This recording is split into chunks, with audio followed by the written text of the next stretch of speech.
Old conflicts came to an end in the finale of Cobra Kai Season 5, but as we head into Season 6, there is one mistake that the show should avoid regarding Daniel and Johnny. The Season 3 finale suggested that Daniel and Johnny would work together at last, but the animosity lasted until the middle of Season 5. It was only then that the Karate Kid duo finally overcame their differences and tried their hand at friendship. Join us. We're about to explore the upcoming Cobra Kai Season 6. First up, Johnny and Daniel's friendship. Terry Silver returned in Season 5, and this has left Daniel at a low point in his life. Johnny was preparing to be a dad again, and was fixing things with Daniel at the same time. But the dynamic between Johnny and Daniel got flipped by Cobra Kai, and this seems to have made their friendship better. So Season 5 ended with the suggestion that the friendship between Daniel and Johnny will go from strength to strength. It looks like they'll decide to run a new dojo with Chosen during the Sekai Taikai.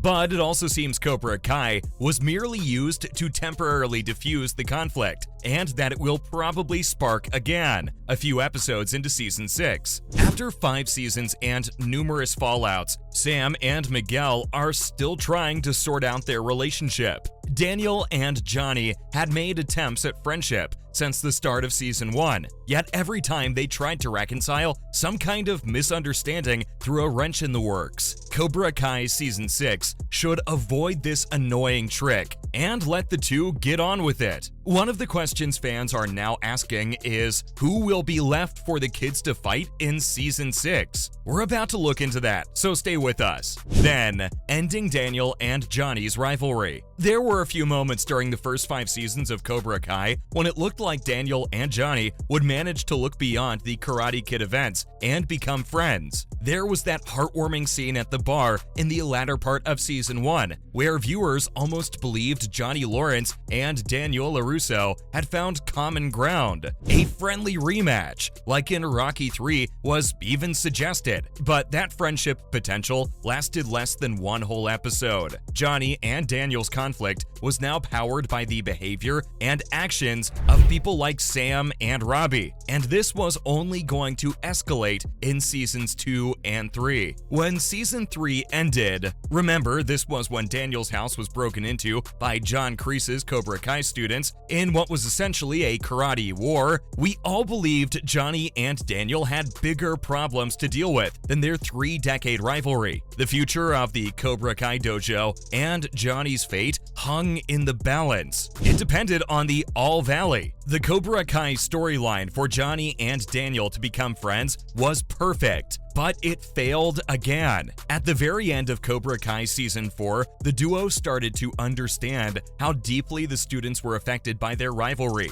and this was when they seemed to bury the hatchet and started to work on a strong friendship. Long-lasting rivalries are very much a part of the Cobra Kai charm, but the kind of misunderstandings that caused Johnny and Daniel's friendship to falter can only be used so many times. Fans are making the argument that the differences between Johnny and Daniel should have been worked out in Season 4, so the writers and showrunners made a mistake by allowing it to linger until the end of Season 5. Miyagi-Do and Eagle Fang are now combined into one, and Johnny and Daniel are friends. If their relationship should revert to what it was pre-Season 5, it would work against the show and the characters. The Cobra Kai story should now move forward beyond the tricks the writers used in previous seasons. So, who can the kids fight in Season 6? The rivalries are over, and this leaves the show with a conundrum. Who is left for the Cobra Kai teenagers to fight when the show returns with Season 6? There is no clear enemy yet, but the end of Season 5 storylines does create options for their opponents in the next installment of the series. John Kreese and Terry Silver are still around to cause problems for the grown-ups, but the teenagers are all fighting on the same side now. The main characters had no reason to continue fighting Devin, Kyler, Kenny, or any other Cobra Kai students at the end of Season 5. So this begs the question, who is left to fight in Season 6? Kim Da-eun and her objectives for the Cobra Kai dojo could provide one possible answer. She brought a couple of instructors from abroad in Season 5. This was to assist in the preparation of Silver students. This implies that Kim now has access to her own students. We could see the arrival of students from South Korea in the Valley. There are students Kim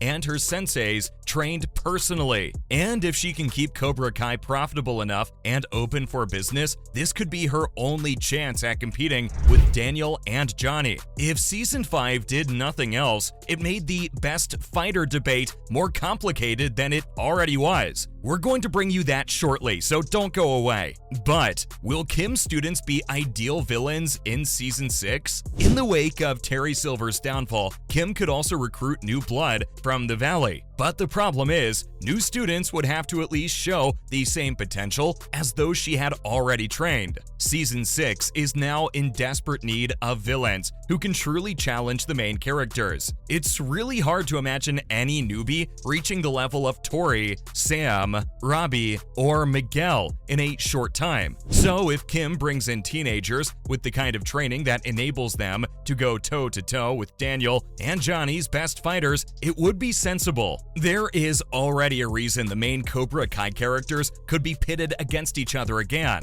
The Sekai Takai has officially accepted both dojos. Granted, Johnny and Daniel only entered the competition as a countermeasure against Silver, but the tournament presented their students with a massive opportunity. They had a chance to enter an international event, and this isn't something they could easily pass up, and that is why their ultimate goal throughout Season 6 should be to win it all. Robbie, Miguel, and the others will have a plethora of challenges to overcome when the tournament starts. This is if they compete in the Sekai Takai when Season 6 of Cobra Kai gets underway. The students of the Cobra Kai dojo will probably serve as the main rivals, much like it was with the All Valley. They don't answer to Silver anymore, but they're just as threatening as they've always been. Kim is highly disciplined and a great martial artist, but she teaches a type of ruthlessness Silver and Kreese would have been impressed with. The students under her would be well poised to go far in the Sekai Takai. It has now been proven that Cobra Kai's best fighter is not Terry Silver. We're bringing you more on that in a moment. Keep watching until the end of the video. Then, after Season 5, the best fighter debate is even more confusing. All the fights during Season 5 created a whole lot of confusion about who the best fighters are, and it may not be Chosen after all. For a while, it was simply assumed that Chosen holds the honor of being the best martial artist in the entire series. The way he handles himself against Terry Silver supported that assumption. But look, while Chosen is a force to be reckoned with, many other moments during Season 5 brought the assertion that he is superior to all the other fighters from Cobra Kai into serious question. There was a myriad of candidates for the title at the end of Season 5. In a surprise fight, Chosen went up against Mike Barnes. The latter was more than capable of holding his own against this villain from Karate Kid 2. It wasn't a long fight, and a clear winner didn't emerge from it. But judging by the way both fighters performed, it's worth considering that the two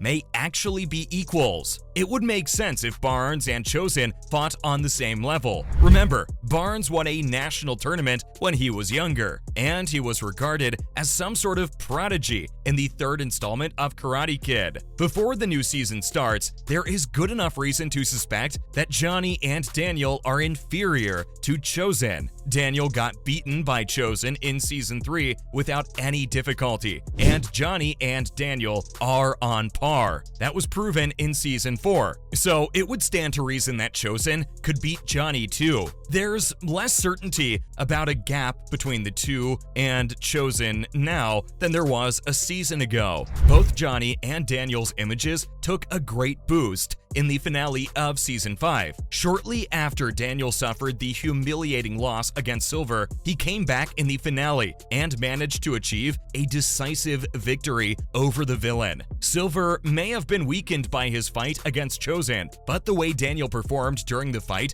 was more than impressive. In fact, it turned him into a bona fide contender for the position of the best fighter in Cobra Kai. Johnny also showed a brand new side of himself, so the same can be said about him, especially after the way he performed in the epic brawl in Terry Silver's home. Johnny unleashed a beatdown on Chosen's top minions that would be hard to top. And finally, the best fighter in Cobra Kai is not Terry Silver. It may be true that Season 5 threw coals on the fire of the best fighter debate, and if nothing else, it certainly made it more complicated. But one name was removed from the list of contenders permanently, and that was Terry Silver. He'd made quite the case for himself when he disposed of Johnny in Season 4. For a while, there was a question of whether Chosen actually had the skills to match up with Johnny if they fought. But in the Season 5 finale of Cobra Kai, it became clear that the lingering doubts were nonsensical. Chosen